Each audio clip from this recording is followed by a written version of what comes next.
Hello, everybody.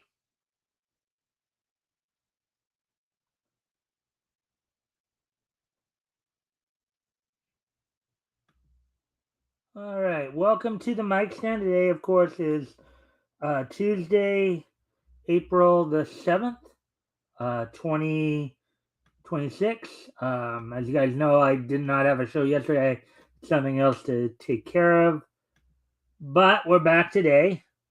So, of course, as always, we're going to give people a chance to come in before we get started. Of course, friendly reminder to everybody, if you guys haven't already, if you guys can help out by liking and sharing the stream, see if we can get some more friendly people to engage, that'd be appreciated. Also, if anything here grabs your attention, feel free to comment and or ask questions. I'll try to answer the questions to the best of my ability.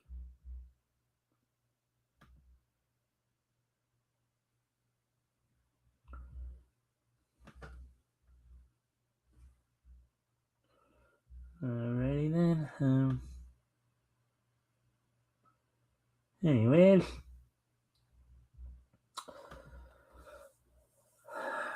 so today, of course, I did,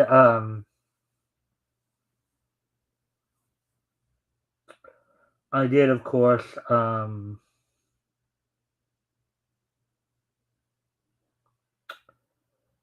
I did get, I did watch some I did, get some of my cartoon watching in. Got through some stuff from November of 1947, including like Super Lulu from the Little Lulu series, in which she kind of emulated Superman. The Popeye cartoon Safari so good. What they said was um, Pearl Pureheart's first appearance in the Mighty Mouse cartoon. Pearl Pureheart was, of course, Mighty Mouse's love interest. Uh, um,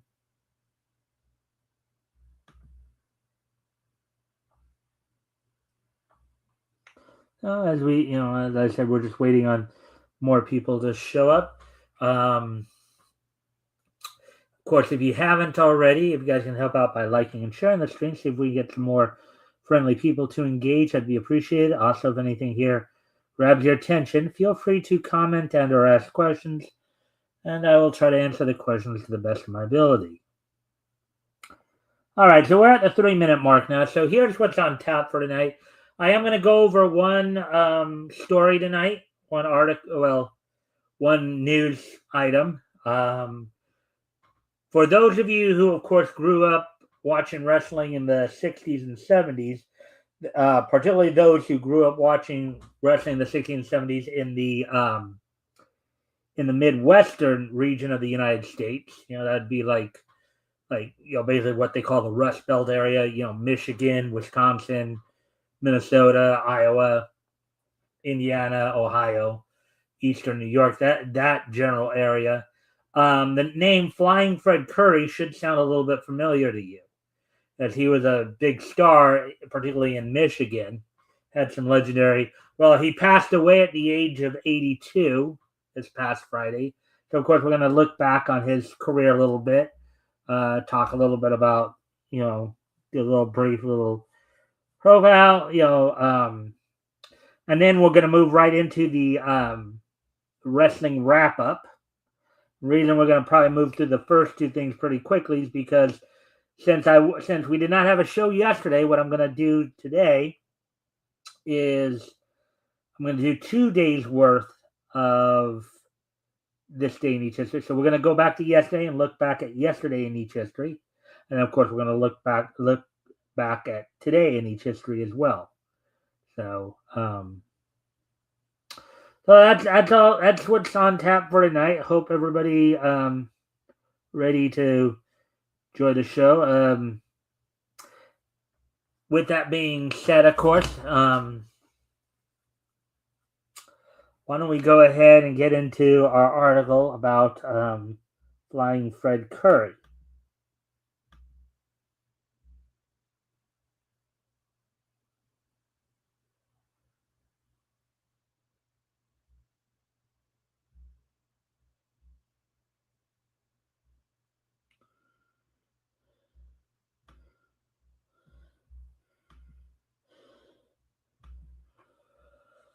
Alrighty, so there we go with that. Alrighty then.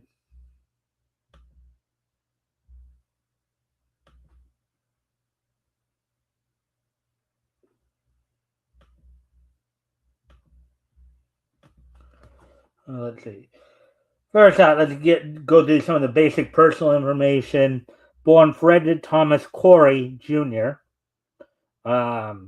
June 12th, 1943. Died April 3rd, which was this past Friday, 2026, age of 82. Of course, he's the son of Bull Curry, who was another pretty well-known wrestler throughout the Northeast and Midwest portion of and his son Fred Curry Jr. did have about an 11-year career, stemming from from the late 90s and up to the early 2010s.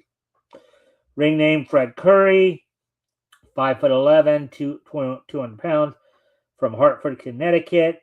Trained by, of course, his father Bill Curry. Debuted in 1963, retired in 1980.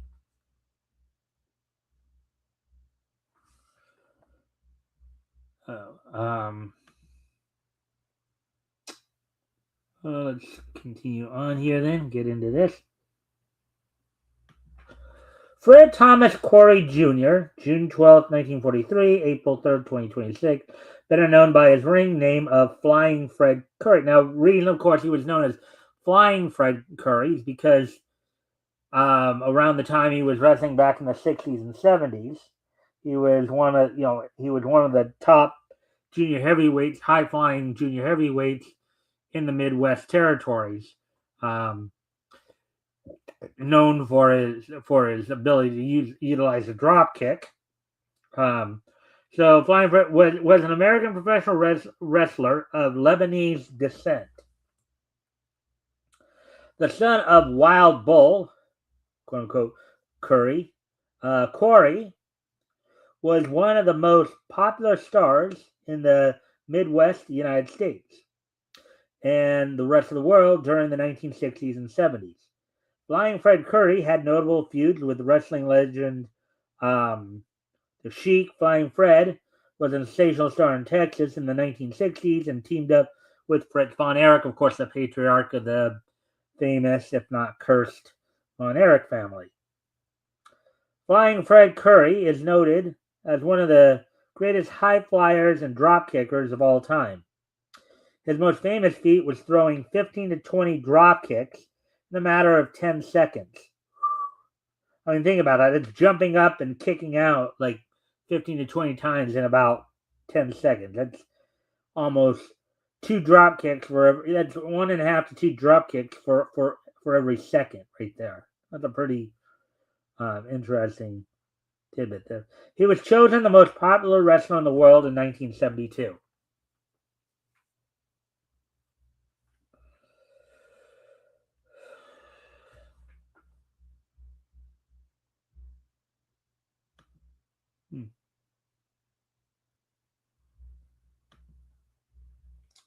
So here's his career. Here's what they're talking about his career here. In the 1960s, Corey Jr. took up wrestling under the name Flying Fred Curry. Unlike his father, Fred was a slim ball, high flying wrestler and fan favorite, whereas his dad was more of a heel, more of a with a name like Wild Bull. You get the impression that his dad was probably more of a kind of a roughneck heel. The two Currys teamed up on a regular basis during the early part of the younger Curry's career. The two won the NWA International Tag Team Championship in 1964 and held it until 1966. Of course, this is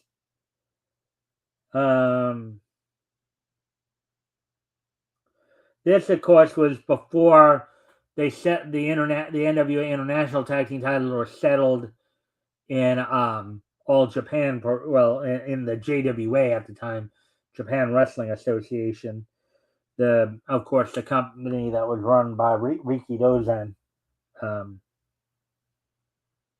as well as beating Nikolai and Boris Volkov for the Detroit version of the NWA World Tag Team Championship.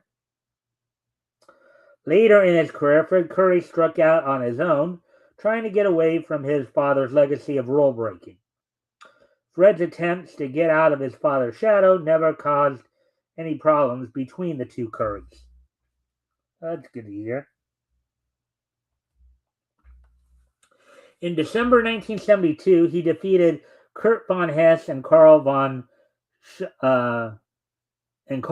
Schatz, along with Tony Marino, to win the Detroit version of the NWA World Tag Team Championship. Now, this is back when the NWA only recognized 4 world champions across the entire NWA. The NWA World Champion, World Junior Heavyweight Champion, World Women's Champion, and World Women's Tag Team Champion. So a number of territories, Detroit being one of them, had their own. They recognized their own World Tag Team Champion, and it was kind of the same with the United States Champion as well. Many different promotions across many different territories recognize their own version of the United States Champion as well.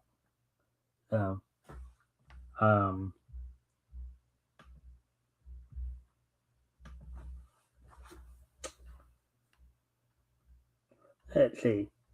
On January 5th, 1973, so that was with Tony Marino that he he and Tony Marino defeated Kurt Von Hess and Carl von Schatz. They lost the titles back to Von Hess and Von Schatz. They received their third Detroit titles on February 2nd and lost it back to Von. Now, as I understand it, Fred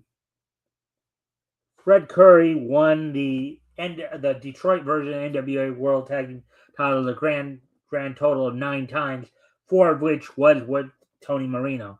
Now, Tony Marino, I think, I'll double check here, but I think he's actually the grandfather of Lady Frost, who just recently, of course, left AEW for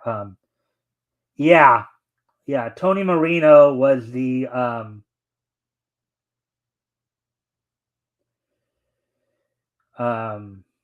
Lady Frost, of course, is the granddaughter of Tony Marino, and Tony Marino held several regional titles in his own right, of course, and did spend some time in the old WWF,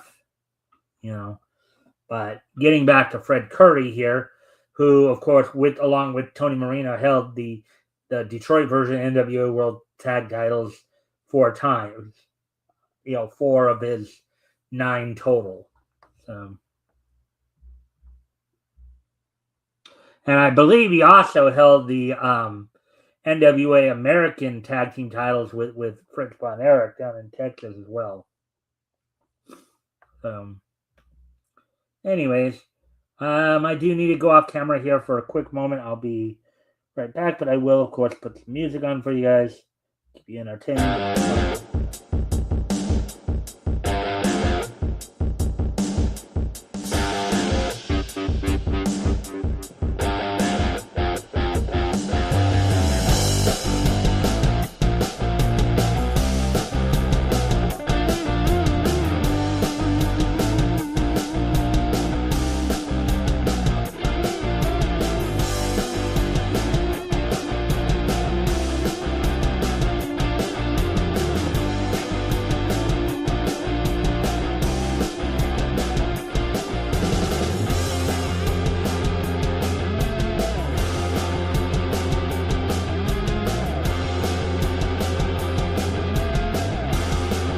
All right, I'm back. So,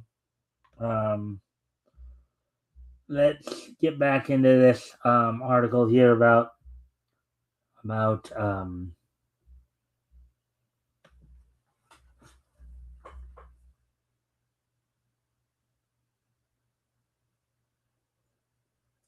on February 18th. A family business.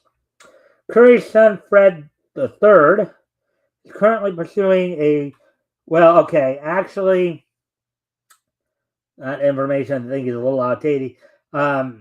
Fred's son, Fred III, actually did have a career from that basically went from late 99 to 2011. So it's been a while since he's been he now Fred his son also decided to um take up more of a high flying style and wrestled a lot of the independent circuit in the northeastern United States. Curry died on April 3rd, 2026 at the age of 82. Of course, among some, as we said, among some of the titles, he 50th state big time wrestling NW. So he was a former NWA Hawaii heavyweight champion. I said before he was a 9-time. He was the Detroit version of the NWA World Tag Team Champion 9 times, 4 of which was with Tony Marino. Among some of the bigger names that he held those titles with as well included, of course, Bobo Brazil, Billy Red Lions, Dan Miller. He held, of course, the NWA International Tag Team Championships with Wild Bull with his dad during his time in Dallas. And then also held the American Tag, as I mentioned earlier, the American Tag Championship with Fritz Von Erich. He was also a one-time NWA Texas Junior Heavyweight. He held the NWF, the National Wrestling Federation World Tag Team Championship with Luis Martinez. Another guy, he also held the Detroit version NWA World Heavyweight or World Tag Team Champions with as well. The National Wrestling Federation, of course, was kind of an outlaw promotion that was kind of challenging the NWA at the time in the early 70s. So,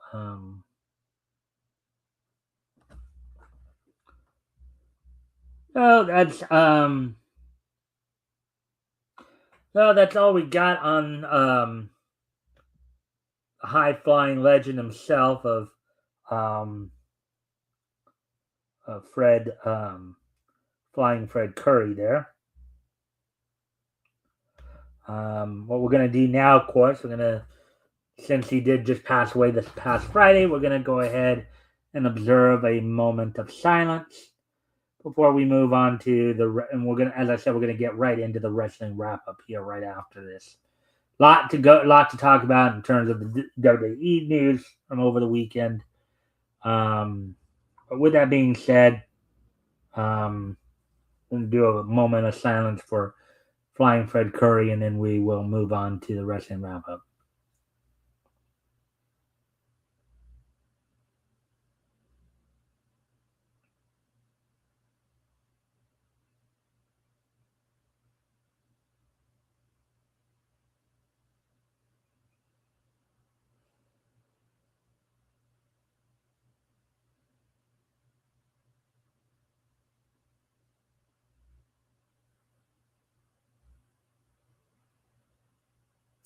All right, there we go. All right, so actually, before we do, talk about a lot of stuff that happened in the WWE over the weekend, from Friday Night SmackDown to, of course, NXT Stand and Deliver, and looking ahead, of course, or looking back to last night's Raw and looking ahead to tonight's NXT.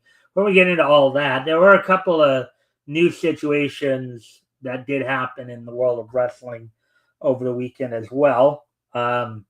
One of them I did just mention a few minutes ago during the story with Flying Fred Curry. Lady Frost, who had been in AEW for the last 3 years, I believe, announced that she is now a free agent as AEW has decided to let her go. It was confirmed that upon her departure from AEW, she signed with Major League Wrestling, so we'll be seeing her on some of those shows soon enough.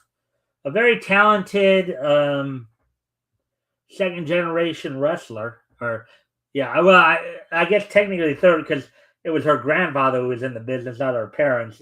She's the granddaughter, of course, Tony Marino, who we just talked about. But Lady Frost will be lending her gymnastic and acrobatic wrestling abilities to on some upcoming Major League Wrestling shows. So stay tuned for that. Also, some news regarding to former NWA National Heavyweight Champion Willie Mack, who at one point was signed to AEW and was making regular appearances, but they stopped using him, and it's now been confirmed that he's on what they call a Tier 0 contract, which is basically a pay-per performance type of contract instead of being on a salaried contract. They pay him when they want to bring him in. In fact, he kind of made a bid to Tony Khan to ask him, "Hey, give me some work, man." There are some people, some stories going out that because he's not getting enough work from AEW, he might be on the verge of losing his house. Now, I don't know how much of that is true or not, but because I know that Willie Mack also does work some, independent, particularly I think JCW. I think he's a current JCW champion right now. So, but anyway, so there's those two notes. So now what we're gonna do, we're gonna go ahead and talk about this past weekend's WWE news items, because basically quite a bit went down over the weekend here from WWE.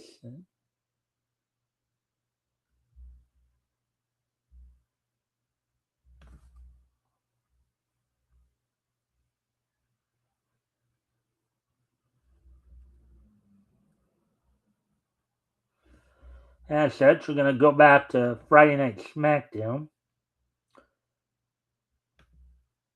where, and this past Friday Night SmackDown was not received all that well, to say the least, as there was a lot of disappointment here. So on Friday Night SmackDown, the show opened up with a match between Rhea Ripley and Michin rather, had B-Fab in her corner. Rhea Ripley, of course, defeated Michin in 9 minutes 13 seconds. Out of the match, Michin, B-Fab, and Jade Cargill, Rhea Ripley's opponent, coming up at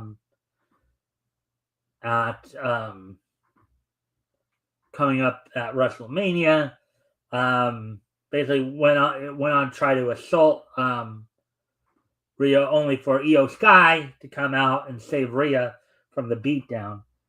Then Uncle Howdy defeated Tama Tonga in 7 minutes in a match that, from the looks of it, may have ended the whole Wyatt Six MFT's storyline, as Tama Tonga decided to give the lantern back to Uncle Howdy, signaling some further friction between him and Solo Sikoa, in the MFTs. Then Aleister Black continued his rising momentum as he got the win against Matt Cardona in 9 minutes 46 seconds. In women's tag team action, Charlexa of Alexa Bliss and Charlotte Flair defeated Bayley and Lyra Valkyria, as we're just continuing to see different combinations of the Fatal 4-Way coming up at WrestleMania for the women's tag team champion, which these two teams, along with the Bella Twins, will be challenging Irresistible Forces of Lash Legend and Nia Jax to the tag team championship, in which after the match, of course, the Irresistible Forces attacked the two teams and tried to basically put Bayley out of commission. Then in a match for the WWE Tag Team Championships, and a strange that saw Danhausen's involvement in the match.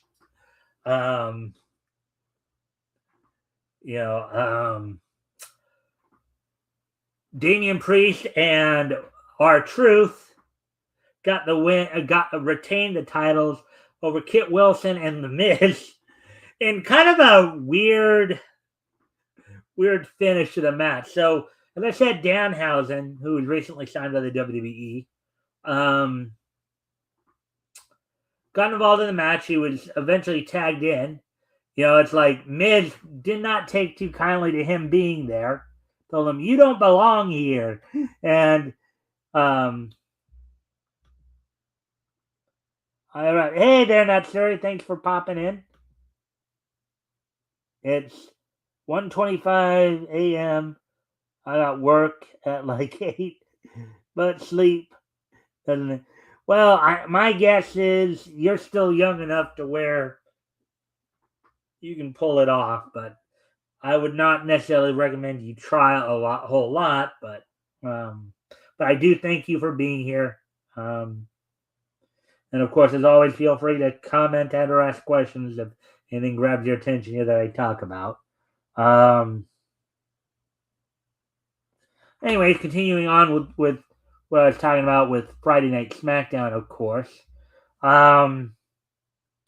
So in that tag match, Danhausen tried to curse Miz, but Miz pulled the referee in front of him. So Danhausen ended up cursing the referee.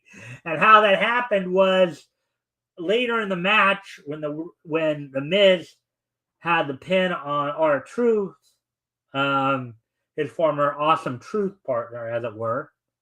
The referee went for the count, only for his right arm to cramp up, and he was unable to count the pinfall for Miz. As Miz was complaining, of course, led to a tag of R-Truth to Damian Priest. Damian Priest delivered a chokeslam on the Miz. The ref used his left arm to get the 3 count. And in a very weird manner, Damian Priest and R-Truth are still your WWE Tag Team Champions. Not to be confused with the World Tag Team Champions over on Raw, of course. I promise I'll sleep after the show. Yeah, all right. Anyways. And then in the main event match, saw Sami Zayn retain the United States Championship over Carmelo Hayes. And another match, while it was a great match, was one that a lot of people were not happy with. But here's the big story from SmackDown this last Friday, why it got such a low rating on Cage Match. So over the past few weeks, of course, we've been seeing Randy Orton on a phone talking to somebody. There's a comment, there's more than one wrestling family. As you know, of course, Orton's a third-generation wrestler.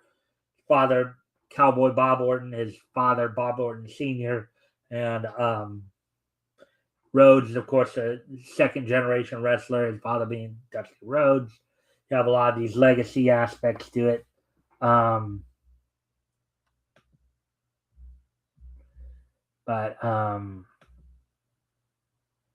as I saying there,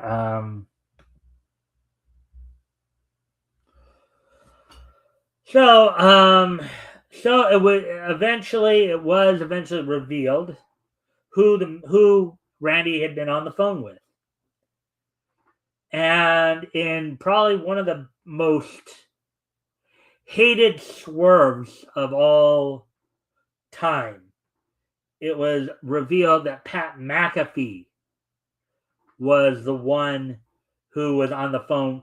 Now, supposedly, when they pitched this idea to McAfee, he did not actually want to do it. He initially rejected the idea.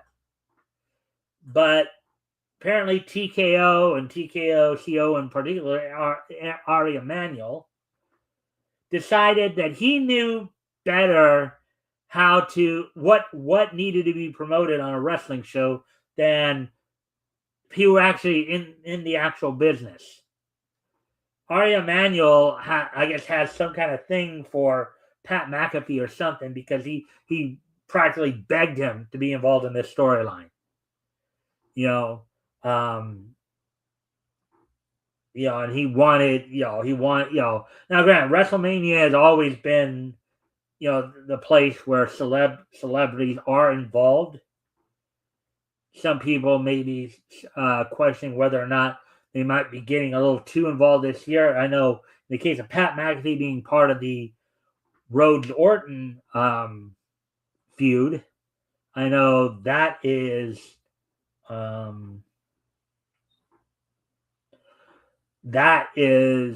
getting frowned down upon. Of course, we also have, I Show Speed and who I guess came to well, actually, we'll talk about that because I think that happened actually on tonight's or last night's Raw, but yeah, so that was not well taken, to say the least. So anyways, so that's all that happened on SmackDown. So now we're, of course, going to move ahead to Saturday night.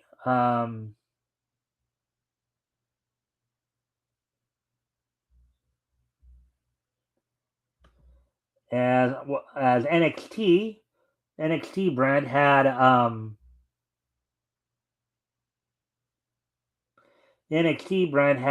a event in Chesterfield, Missouri. I was saying Massachusetts, but actually is in Chesterfield, Missouri. So, which was all on YouTube, as it were. So prior to the main show, of course, this came from the factory at the district in Chesterfield, Missouri, on YouTube. They first, of course, had the countdown show, Countdown to Stand and Deliver 2026. On that pre-show, of course, in a mixed 10-person tag match, EK Prosper, Hank and Tank, Shiloh Hill, and Ren Sinclair defeated the Birthright of Ariana Grace, Channing Lorenzo, Charlie Dempsey, Lexis King, and Uriah Connors. So that all happened in 622. And then moving on to the main show of Stand and Deliver 2026. So the main show opened up with the NXT Women's title being on the line in a triple threat match in which Pamela Henley defended the title against Lola Vice and Kendall Gray, with, of course, Lola Vice getting the win and becoming the new NXT Women's Champion by defeating JC Jane and Kendall Gray in the match. And in a match for the NXT Tag Team titles, the Vanity Project successfully defended. The Vanity Project of Brad Baylor and Ricky Smoke, Jackson Drake in their corner, successfully defended the titles against Los Americanos, the Bravo and Rayo Americano, with the current El Grande Americano in the match. Basically in a grudge match, Soruka defeated Zarian 13 minutes 7 seconds after executing 3 soul snatchers. The first of which was on the steel ramp coming to the ring, which she springboarded off the second rope on the outside and hit the soul snatcher, which is kind of a reverse flip cutter, basically, is what that is. Then you had Miles Bourne successfully retain the NXT North American Championship over Johnny Gargano, who had, of course, his wife Candice LeRae in her corner. Tatum Paxley then also retained the NXT Women's North American title over Blake Monroe in a very hard-fought match. And in the main event, the main event was a fatal four-way for the NXT title, which Joe Hendry was trying to fend off the challenge of Ricky Saints, Ethan Page, and Tony D'Angelo. Tony D'Angelo getting the win and becoming the new NXT heavyweight champion. With that, he has become the first ever Grand Slam champion for NXT, which I believe basically means that he has now won, of course, the NXT title, NXT tag title, NXT North American title, and the Heritage Cup. So, congratulations to Tony D'Angelo on not only winning the NXT title, but also becoming the first ever Grand Slam champion for NXT.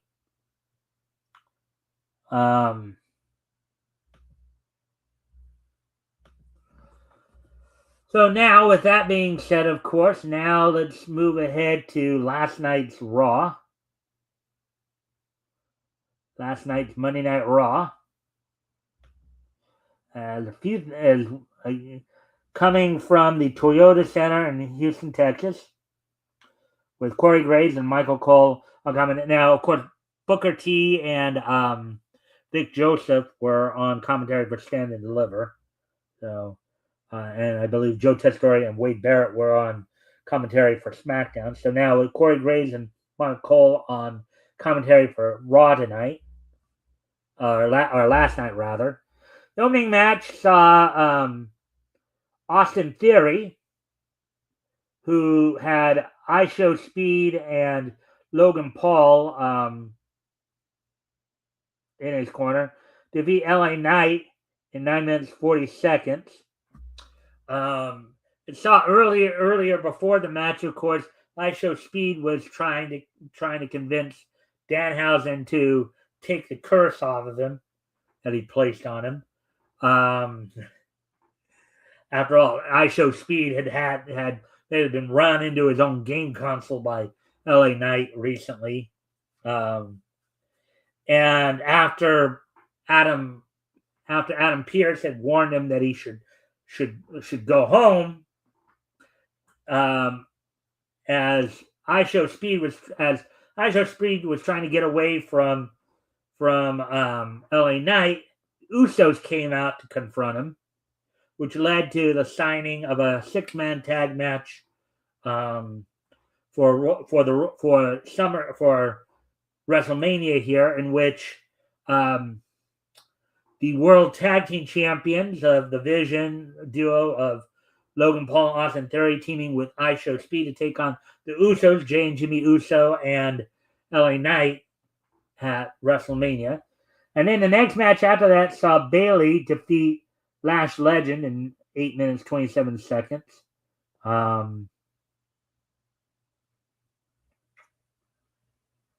With, of course, Lyra Valkyria in the corner of Bayley, while Nia Jax is in the corner of Lash Legend. Then you had a 6-man tag team match which saw Intercontinental Champion Penta team with Dragon Lee and Javon Evans to defeat the Los Americanos of Bravo, El Grande, and Rayo Americano. After the match, we saw the return of Rey Mysterio, who has finally been medically cleared, and unfortunately, since they have now shifted gears with Gunther to get Rey into WrestleMania, Rey has been added to the ladder match for the Intercontinental Championship coming up at WrestleMania, which will be a week from this Sunday. Of course, you have Penta, Javon, and Dragon Lee involved in the match. Rey being added, and of course, along with Rusev, and I know there was one other. I just can't remember who that one other was. Off the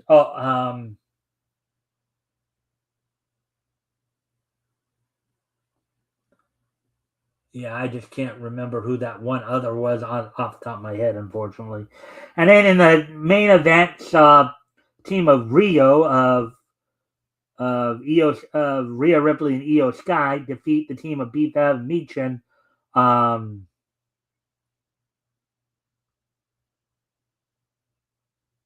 um, with Jade Cargill after the match, of course, to try to torment Rhea one more time. Jade Cargill led an assault on Io Sky, who has basically become Rhea's best friend in recent weeks here, putting some doubt as to whether or not Io is even going to be at WrestleMania, because there's been a lot of talk about her maybe taking on Asuka at WrestleMania. But apparently that's not going to happen, because they have finalized the card, the WrestleMania card, it looks like. Also happening on this show, another match might be in jeopardy, as last night during a segment,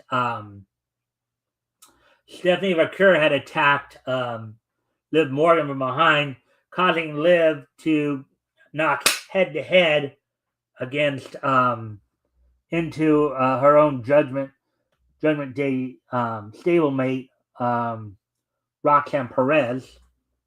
They hit head to head so hard that both are in concussion protocols right now.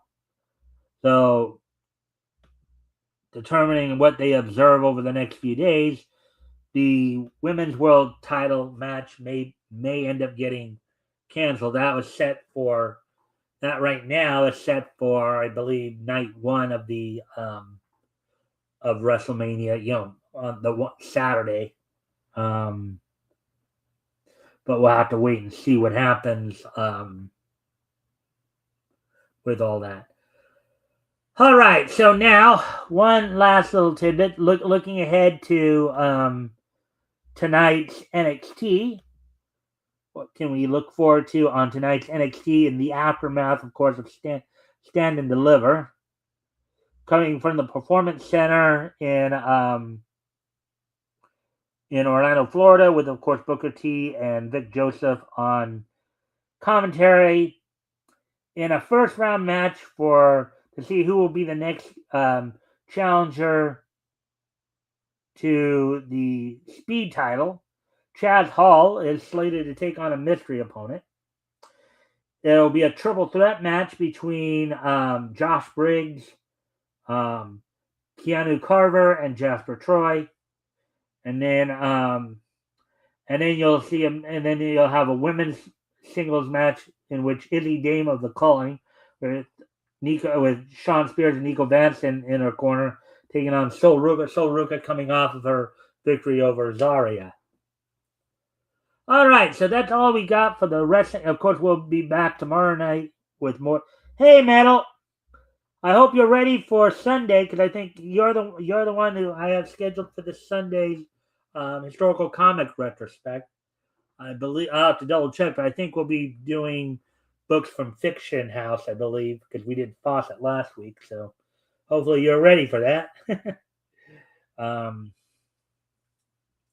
But anyways, and thanks for dropping in, by the way. So now, with the wrestling wrap up, of course, out of the way, as I said earlier tonight, I never am. Yeah. It's just my way of reminding you. Anyways, as I mentioned earlier, because of the fact that we did not do a show last night because I had some other things to take care of,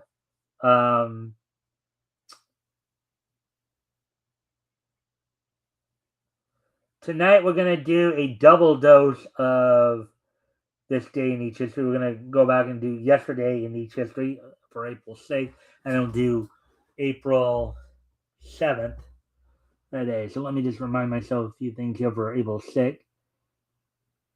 So let's get ready to look back at the past couple of days in Nietzsche history. So let's see. April 6th, 2011, 1966, 1946, and 2006. All right. So first off, on this date in 1946, 80 years ago today, 80 years ago today in 1946,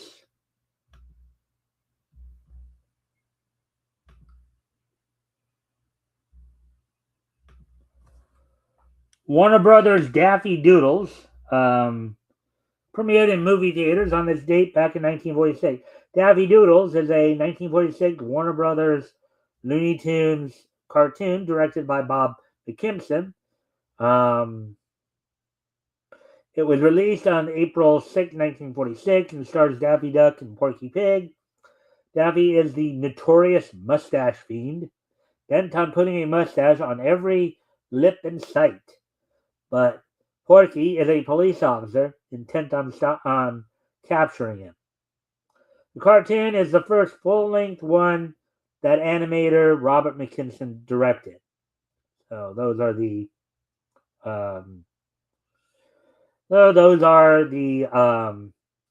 key points of that. So 80 years ago today, or 80 years ago yesterday rather, Daffy Doodles premiered in movie theaters on yesterday's date 80 years ago.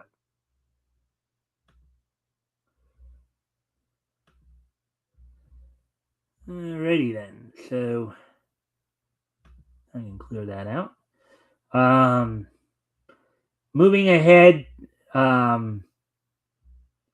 to so I'd like to wish somewhat of a belated 60th birthday to Sandra Margot. Now I know most people are not going to probably know her by that name, but wrestling fans, when I tell you who she is, might recognize her if you of course watched Glow back in the late 80s, early 90s. Let's see. That's a good Daffy tune. All right. Daffy being Daffy, as it were, right there, Metal. All right. So Sandra Margot, born Sandra Lee Schwab. Happy birthday to Sandra Margot. Is an American reality TV personality, private investigator, former adult film actress, and retired female professional wrestler. Best known by her ring name in Gorgeous Ladies of Wrestling, Tiffany Mellon. So basically, happy 60th birthday to Sandra Margot, aka Tiffany Mellon from Glow.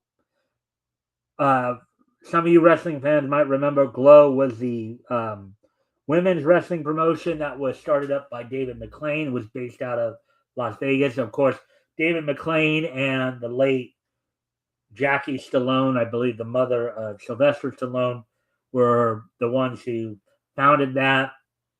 Had such stars as, of course, not just Tiffany Mellon here, but also, of course, Mount Fuji, Big Bad Mama, all the farmers' daughters, from Amy to Babe to Sally. And of course, Lisa Moretti got her start with Glow. Lisa Moretti, many fans would remember as Ivory in WWE.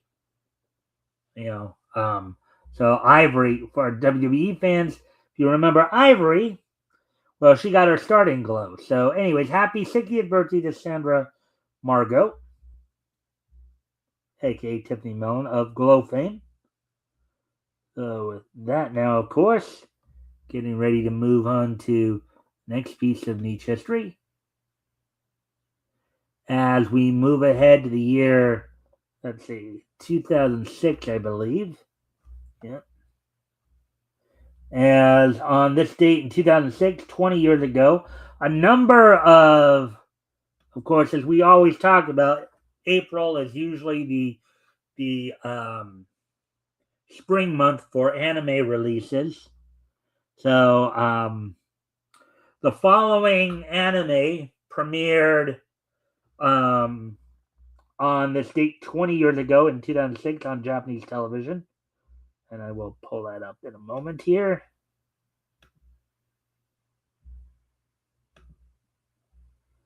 So 20 years ago today in anime, or 20 years ago yesterday in anime. Sorry, 20 years ago yesterday in anime. The following anime premiere: Toei Animation's Ring ni Kakura, one episode, Pacific War, DLE's Eagle Talon, Studio Dean's Princess, as well as AIC Spirits Yoshimune, Gonzo's Witchblade, B Train's Dot Hack Roots, part of the Dot Hack franchise, 7 Acres Inukami, Daiwan Media's Iron Kid, and Sunrise's Zegapane, all premiered on this date 20 years ago in the year 2006. Or on yesterday's date 20 years ago, rather, in 2006. We'll be coming back to this page in a moment to do, of course, for the 7th there. Now, with that being said, now let's take a look back. Wait, we do have one more piece from, of course, from 2011, 15 years ago. So on this date, 15 years ago today, in the year 2011,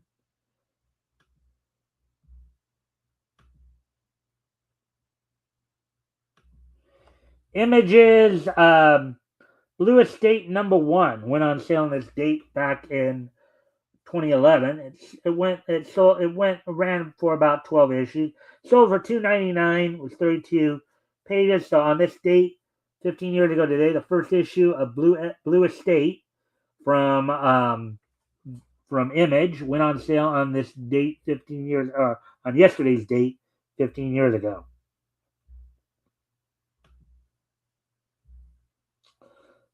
So now, of course, now we move on to today's date, 2021, 1956, 1951, and 2006. All right, so first off, I'm going to head back 75 years ago today, as on this date, 75 years ago today.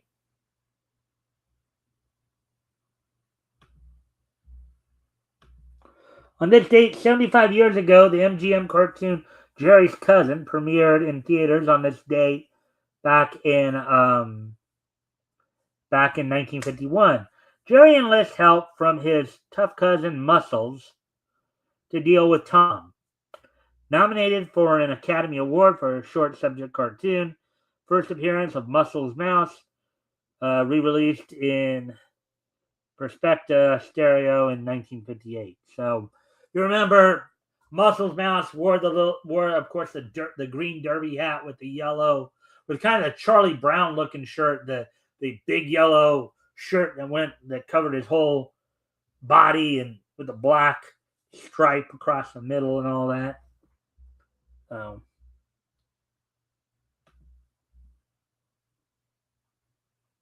All right, so there we go with that one.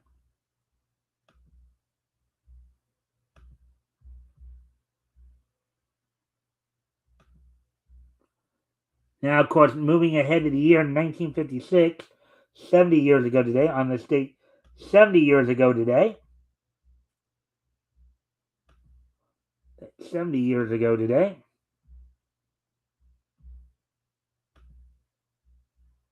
On this date, 70 years ago today, Wilbur Snyder wins the Chicago version of the NWA United States Heavyweight Championship from Vern Gagne in Chicago, Illinois. Of course, as we talked about earlier when we were talking about, of course, the passing of Flying Fred Curry past Friday. NWA only had 4 titles that they recognized across the entire NWA. Other titles like the World Tag Team Championships, the United States Heavyweight Championships, a number of different promotions, different territories had their own versions of them. And on this date in 1956, 70 years ago, Wilbur Snyder won the basically the Chicago claim the United States Heavyweight Championship. So, all right. So now getting ready to move on to, of course, the next piece of niche history here.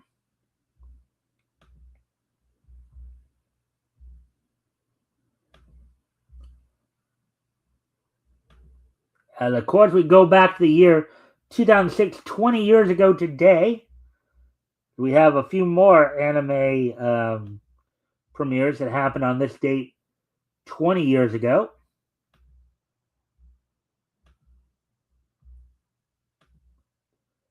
On this date 20 years ago, the following anime premiered on Japanese television. Production IG, well, let's see. First off, AIC's Oh My Goddess Flights of Fancy, which was the full anime version in the Oh My Goddess franchise. Kind of doing more than the OVA did back in the early 90s. Then also Production IG's Holic premiered on this date back in 2006, and also G&G Entertainment Synergy SP's Karen Revolution also premiered on Japanese television on this date back in 2006.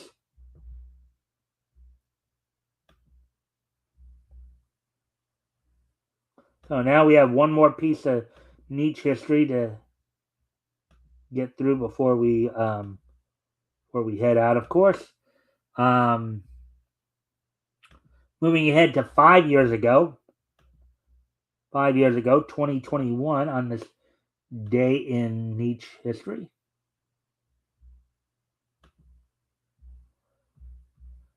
On this date, 5 years ago today, the 10th issue of Firepower from Image went on sale on this date 5 years ago today. It sold for $3.99, was 24 pages. The story was written, of course, by Robert Kirkman, with art by Chris Schlammy, I guess. Russ Wooten did the lettering, and then Matthew Wilson did the coloring. So the 10th issue of Firepower went on sale on this date in 2021, 5 years ago. Alrighty then. So with all that being said, let me, of course, clear this out first. So with that being said, I thank everybody for being here tonight. And we'll have more niche news, of course, tomorrow. Also, don't forget this Sunday, as I just mentioned a few moments ago, I'll be joined by Metal. We'll be taking another trip down Comics History Lane, looking back at comics that went on sale in August of 1940. So with that, I thank everybody for being here, and I hope to see everybody back here tomorrow. Bye.